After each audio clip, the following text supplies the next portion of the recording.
बच्चों, welcome back to my channel. अभी तक बहुत सी बेसिक अकाउंटिंग टर्म्स डिस्कस कर चुके हैं। आज हम डिस्कस करने जा रहे हैं सम अदर अकाउंटिंग टर्म्स। पिछले वीडियो का लिंक मैंने डिस्क्रिप्शन में शेयर कर रखा है। New viewers can be check out this link. तो आइए शुरू करते हैं आज का नया टॉपिक, जो कि है some other important accounting terms. तो some other important accounting terms की बात करते हैं तो इसमें आ जाते हैं आपके एंट्री। एंट्री की जब हम बात करते हैं तो एंट्री होती क्या है? एंट्री का मतलब होता है व्हेन अ ट्रांजैक्शन और event is recorded in the books of accounts it is called entry. कोई भी ट्रांजैक्शन जब वो बुक्स ऑफ अकाउंट्स में रिकॉर्ड किया जाता है तो उस रिकॉर्डिंग को ही क्या बोलते हैं? एंट्री बोलते हैं। ठीक है, जब कोई भी ट्रांजैक्शन कंडक्ट हुआ वो ट्रांजैक्शन कहलाया, लेकिन जब उस ट्रांजैक्शन को हमने बुक्स ऑफ अकाउंट्स में लिखा तो रिकॉर्ड किया, लिखा मतलब रिकॉर्ड किया, तो उसी लिखने को ही क्या बोलते हैं? एंट्री बोलते हैं। ठीक है, आई बात समझ में? कोई कंफ्यूजन अगर हो तो मुझे कमेंट करके बताइएगा। नेक्स्ट है बैड डेब्ट्स। बैड डेब्ट्स का मतलब होता है it is the amount that has become irrecoverable from a debtor. It is a business loss and is debited to profit and loss account as an expense. ठीक है, तो जो हमने debtor आपको पढ़ाया था पिछले वीडियोस में, आप जाके देख सकते हैं डेटर्स क्या होते हैं, लेकिन फिर भी मैं शॉर्ट में बता दे रही हूँ। डेटर्स वो होते हैं जिनसे जिनको पैसा देना जिनको पैसा मिलना बाकी होता है। ठीक है, डेटर्स क्या होते हैं? जिनसे पैसा मिलना बाकी होता है, मतलब आपने उनको गुड्स सेल करी है और उनसे पैसा आपको मिलना बाकी है। These are known as debtors. अब पैसा मिलना बाकी कब होगा? जब आपने उनको उधार पे सामान दिया होगा, ये कंडीशन होती है। उधार पे सामान देते हो और उनसे पैसा मिलना बाकी होता है। अब बैड डेब्ट्स क्या हो गए? जो इनरिकवरेबल, मतलब जो नहीं मिला, यानी उनसे पैसा मिलना था और उनसे जितना पैसा नहीं मिला वो क्या हो गया? Bad debts. ठीक है, अब जैसे फॉर एग्जाम्पल अगर किसी ने टीवी खरीदा, ठीक है, 50,000 रुपए का, ठीक है, तो जो 50,000 रुपए का जो टीवी खरीदा, टीवी परचेज किया, उसका पेमेंट उसको 3 महीने बाद करना था, 3 मंथ्स बाद। ठीक है, तो 50,000 में से अब वो इस टाइम पे केवल 45,000 दे पा रहा है। वो कह रहा है इसी में सेटलमेंट कर लो। क्या कह रहा है? इसी में सेटलमेंट कर लो, मतलब 50,000 उसको देने चाहिए। वो लेके गया टीवी 50,000 की, लेकिन क्या बोल रहा है? कह रहा है कि हमको हम अभी 45,000 ही दे पाएंगे, इससे ज्यादा मैं पे नहीं कर पाऊंगा, 3 महीने बाद आके ये बोल रहा है। ठीक है, तो जो 5,000 उससे कभी नहीं वसूल होंगे, कभी भी नहीं, है ना? तो ये 5,000 का नुकसान हो गया ना, तो ये एक तरीके का नुकसान ही तो है। तो इस नुकसान को ही क्या बोलते हैं? बैड डेब्ट्स बोलते हैं। ठीक है, इसी को क्या बोलेंगे? Bad debts. मतलब 50,000 के डेटर्स थे, टीवी सेल करी, ठीक है, तो टीवी का पैसा मिलना बाकी होगा। अब उस जब 3 महीने बाद वो आया तो उसने कहा केवल हम 45,000 ही पे कर पाएंगे, इससे ज्यादा हम पे नहीं कर पाएंगे, 45,000 में ही सेटलमेंट कर लो। तो 5,000 हमेशा के लिए नुकसान हो गया। अब ये नुकसान की भरपाई कोई भी नहीं कर सकता, तो इसको क्या बोलेंगे? बैड डेब्ट्स बोलेंगे। और ये बिजनेस का क्या होता है? नुकसान होता है। लिखा है it is a business loss, तो इसको किस में दिखाते हैं? प्रॉफिट एंड लॉस अकाउंट में, डेबिट साइड में एज अ एक्सपेंस, क्योंकि ये क्या हो गया? खर्चा हो गया। ठीक है, अब हम नेक्स्ट बात करते हैं इंसॉल्वेंट की। इंसॉल्वेंट क्या होता है? A person or an enterprise which is not in a position to pay its debts is called insolvent.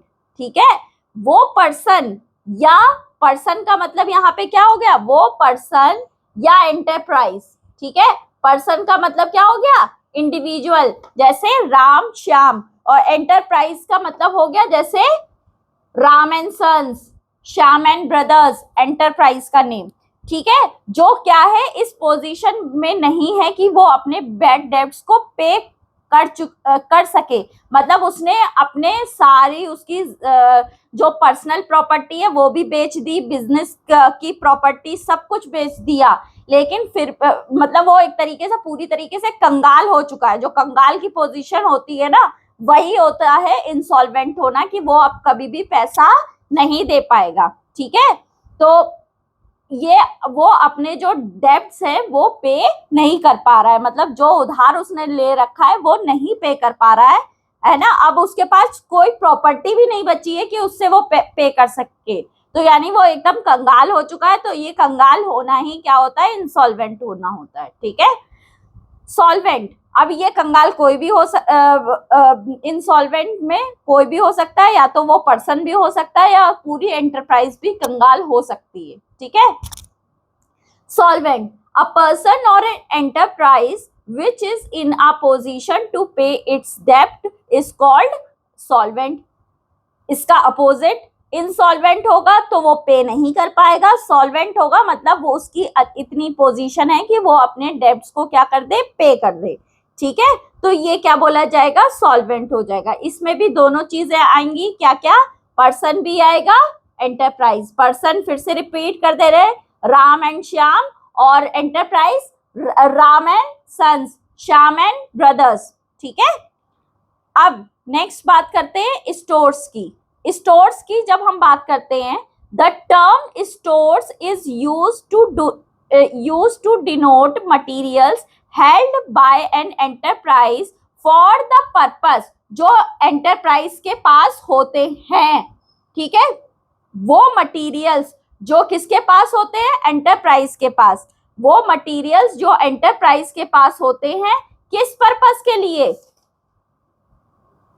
किस पर्पस के लिए, for the consumption in the business, ताकि बिजनेस में क्या हो सके, कंजम्पशन हो सके। ठीक है, एंड नॉट फॉर रीसेल, और उनको बेचा नहीं जाता है, उनको केवल कंजम्पशन के बेसिस पे, उनको कंज्यूम करने के लिए आप जो है ऐसे चीजों को क्या करते हो, रखते हो, ना कि सेल के लिए। ठीक है, नॉट फॉर रीसेल, तो इसको क्या बोला जाएगा, स्टोर बोला जाएगा। जो कि एग्जाम्पल क्या क्या है, लुब्रिकेंट्स। लुब्रिकेंट्स क्या होता है, जैसे मशीन वगैरह है। ठीक है, तो मशीन में कभी क्या होती है, ऑयलिंग की जरूरत पड़ती है। जैसे जो बिजनेस है, अगर उसने फैक्ट्री इस्टेब्लिश करी है, तो उस फैक्ट्री में प्लांट एंड मशीनरी तो होंगे, और मशीन में भी क्या होता है, टाइम टू टाइम उसमें ऑयलिंग वगैरह की जाती है, लुब्रिकेशन किया जाता है।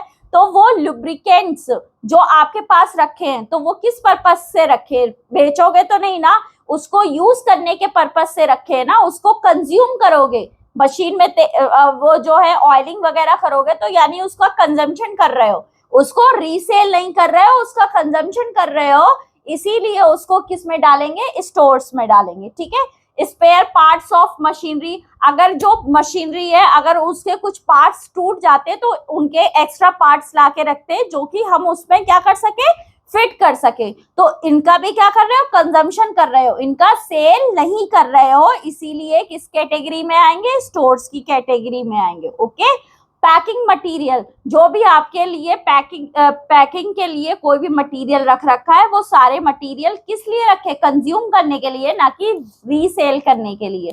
तो ये सब किस में आएंगे, स्टोर्स में आएंगे। ठीक है, अब हम नेक्स्ट बात करते हैं रेवेन्यू की। रेवेन्यू की जब हम बात करते हैं, revenue in accounting means the income of recurring nature from any source, किसी भी सोर्स से, किसी भी सोर्स से कोई भी इनकम किस नेचर की हो, रिकरिंग नेचर। रिकरिंग का मतलब क्या होता है, मतलब जो रेगुलर हो रही हो। रिकरिंग का मतलब क्या होता है, जो रेगुलर हो रही हो।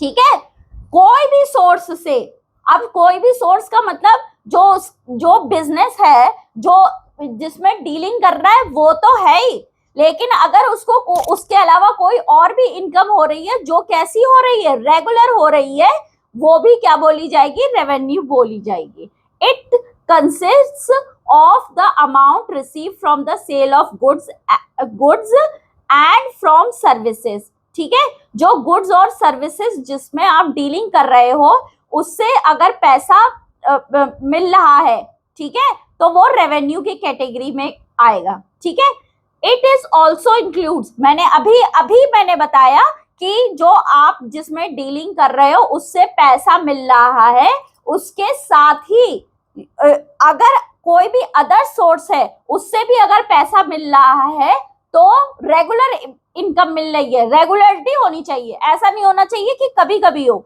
तो वो रेवेन्यू में नहीं आएगी। रेवेन्यू के लिए सबसे बड़ी चीज क्या होनी चाहिए, एक तो वो कोई भी सोर्स होना चाहिए, लेकिन सबसे मेन कंडीशन है वो रेगुलर होना चाहिए। ठीक है, तो अगर कस्टमर को जिसमें बिजनेस डीलिंग कर रहा है, जो भी गुड्स में या सर्विस में डीलिंग कर रहा है, तो वो तो उसकी रेगुलर इनकम हो गई, यानी रेगुलर रेवेन्यू हो गई। ठीक है, और अगर कोई भी other source, it also include receipt of rent, commission, dividend, interest etcetera. ठीक है, और इसमें क्या क्या रिसीव किया जाता है, क्या क्या इंक्लूड किया जाता है, या तो कोई रेंट रिसीप्ट हो रहा हो। अब रेंट अगर जैसे बिजनेस के ही कोई और प्रॉपर्टी है, जैसे तुमने एक दुकान खोली, तुम एक दुकान पे अपना काम कर रहे हो, तुम्हारे पास तुमने बिजनेस किया, अच्छा किया बिजनेस, और आपने लगे हाथ दूसरी दुकान भी ले ली। अब दूसरी दुकान तुम जो है वो क्या कर रहे हो, बिजनेस पर्पस के लिए नहीं, मतलब अपने बिजनेस के लिए नहीं यूज कर रहे हो, आपने उसको क्या किया, उसको किसी और को दे दिया। ठीक है, तो बदले में आपको रेंट मिलेगा, तो रेंट क्या रहेगी, रेगुलर इनकम रहेगी, तो वो रेंट आपकी जो है आपकी रेवेन्यू की कैटेगरी में आ जाएगी। कमीशन ऐसे ही जो है क्या होता है कि जैसे कमीशन मिलता है ना, कि आप जिनकी गुड्स को बेचते हो, ठीक है, तो वो कंपनी वाले भी आपको कमीशन देते हैं सेल पे, कि जितनी ज्यादा सेल करोगे उतना कमीशन मिलेगा। तो ये भी रेगुलर बेसिस पे होगी, क्योंकि सेल भी रेगुलर बेसिस पे होगी, तो ये रेवेन्यू की कैटेगरी में आएगा। दूसरा डिविडेंड और इंटरेस्ट। डिविडेंड क्या होता है, जब आपने जब एक कंपनी ने दूसरे कंपनी के शेयर्स वगैरह खरीद रखे हो, तो उस पे डिविडेंड मिलता है। डिविडेंड भी रेगुलर बेसिस पे मिलता है ना, तो इसीलिए रेवेन्यू की कैटेगरी में आएगा। इसी तरीके से इंटरेस्ट भी, अगर एक बिजनेस ने किसी को उधार दे रखा है, किसी अदर बिजनेस को उधार दे रखा है, या किसी अदर पर्सन को भी उधार दे रखा है, इंडिविजुअल को भी, तो उससे जो भी इंटरेस्ट वसूल होगा वो भी रेगुलर बेसिस पे होगा। इसीलिए इसको रेवेन्यू की कैटेगरी में डाल रहे हैं। बस बेसिक शर्त इसकी क्या है कि ये क्या होनी चाहिए आपकी, ये सब क्या होनी चाहिए आपकी, रेगुलर होनी चाहिए। ठीक है, नेक्स्ट, अब इसमें और भी एक चीज कही गई है, क्या कहा है, revenue is related with the day-to-day affairs of the business and should also be regular in nature। मैंने यही चीज आपको बताई, रेगुलर इन नेचर में होनी चाहिए, डे टू डे अफेयर्स से होना चाहिए। As such, the amount of capital introduced by the proprietor or borrowing loan is not revenue। इसीलिए जो कैपिटल इंट्रोड्यूस की जाती है या जो लोन लिया जाता है बीच में, अगर आपको जरूरत पड़ी बिजनेस में, तो आप जैसे कोई नया प्रोजेक्ट कर रहे हो, है ना, तो आपको नए प्रोजेक्ट के लिए पैसा लगाना पड़ेगा, तो पैसा आपको ऐसे नहीं मिल जाता है, आपको आपके पास रखा थोड़ा ना पैसा है, आप कहीं से उधार लेते हो, उससे बिजनेस स्टार्ट करते हो। ठीक है, तो ये रेगुलर नेचर के तो है नहीं, बार बार कैपिटल ना ही लगाई जाती है, ना ही बार बार जो है लोन लिया जाता है। ये तो जैसे जो अगर देखते हैं बिजनेस की ग्रोथ कैसी है, बिजनेस में कितने फंड्स की जरूरत है, उसके हिसाब से ये सब चीजें डिसाइड होती है ना, तो ये रेगुलर नेचर की है नहीं, इसीलिए इनको रेवेन्यू की कैटेगरी में नहीं डालेंगे। ठीक है, आया समझ में। नेक्स्ट हम बात करते हैं revenue from operations। It is the revenue earned by an enterprise from its operating activity। Operating मतलब जिसमें वो डीलिंग करता हो, ऑपरेटिंग का मतलब क्या होता है, जिसमें वो डीलिंग करता हो। ठीक है। It includes revenue from sale of goods and revenue from sale of services. Goods और सर्विसेज से जो भी को बेचने से जो भी क्या होती है, रेवेन्यू होती है, उसको क्या बोलते हैं, revenue from operation. In short हम ये समझ सकते हैं, इन शॉर्ट हम ये कह सकते हैं, रेवेन्यू फ्रॉम ऑपरेशन का मतलब ही क्या हुआ, सेल। जो सेल होगी, सेल का दूसरा नाम ही क्या हो जाएगा, revenue from operations. Okay, sale को ही क्या बोलेंगे, चाहे वो सेल किसकी कर रहे हो, गुड्स की कर रहे हो, चाहे वो किसकी कर रहे हो, सेल कर रहे हो या तो सर्विसेज की या फिर गुड्स की, दोनों ही की सेल को क्या बोलते हैं, रेवेन्यू फ्रॉम ऑपरेशन। अगर आप वो क्या कहते हैं, सर्विसेज प्रोवाइड कर रहे हो, आपका कोई कोचिंग इंस्टीट्यूट है ना, तो क्या प्रोवाइड करेगा, टीचिंग की सर्विस प्रोवाइड करेगा ना, तो जो उससे पैसा आएगा। या अगर आप कोई गुड्स बना रहे हो, ठीक है, उसको बेचने से कोई पैसा आता है, या गुड्स आप जो है क्या कर रहे हो, रीसेल पर्पस के लिए लेके आए हो, मतलब बनी बनाई गुड्स को बेच रहे हो, तो भी पैसा आएगा आपके पास, रेगुलर बेसिस पे आएगा। तो एक तरीके से ये इसकी सेल हो गई। तो जो सेल ही क्या बोली जाएगी, रेवेन्यू फ्रॉम ऑपरेशन, यानी सेल का दूसरा नाम होगा रेवेन्यू फ्रॉम ऑपरेशन। जैसे सबके क्या होते हैं, घर में निकनेम होते हैं, उनका ओरिजिनल नेम कुछ और होता है, निकनेम कुछ और होता है। तो एक तरीके से रेवेन्यू फ्रॉम ऑपरेशन का निकनेम क्या हुआ, सेल्स, यानी सेल्स को ही क्या बोलेंगे, रेवेन्यू फ्रॉम ऑपरेशन। मतलब दोनों एक ही पर्सन तो होते हैं, अगर निकनेम भी होता है सेम ही पर्सन का तो होता है, यानी दो अलग अलग नाम जरूरी नहीं है कि अलग अलग पर्सन के हो, अगर उसका निकनेम होगा तो वो एक ही का होगा। ठीक है, इस तरीके से हम इसको समझ सकते हैं। ठीक, आई होप आपको ये चीज अच्छे से क्लियर हुई होगी। नेक्स्ट हम बात करते हैं एंटिटी की। तो एंटिटी की जब हम बात करते हैं, एन एंटिटी और business entity means an economic unit. Economic unit है, बिजनेस का मतलब क्या है, इकोनॉमिक यूनिट। इकोनॉमिक वर्ड का मतलब क्या होता है, जो किससे रिलेटेड हो, कैश से, ठीक है, या क्रेडिट से, मतलब कैश में जिसमें उसमें पैसा आ रहा हो, तो इकोनॉमिक यूनिट है।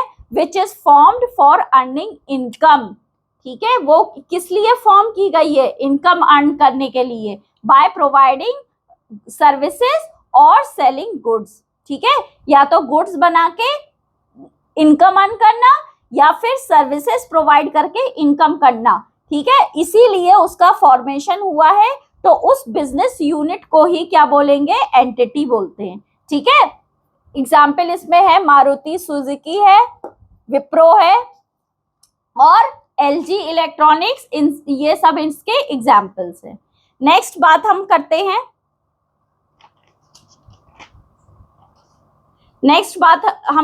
टर्नओवर की। टर्नओवर का मतलब होता है total sales made in a particular period.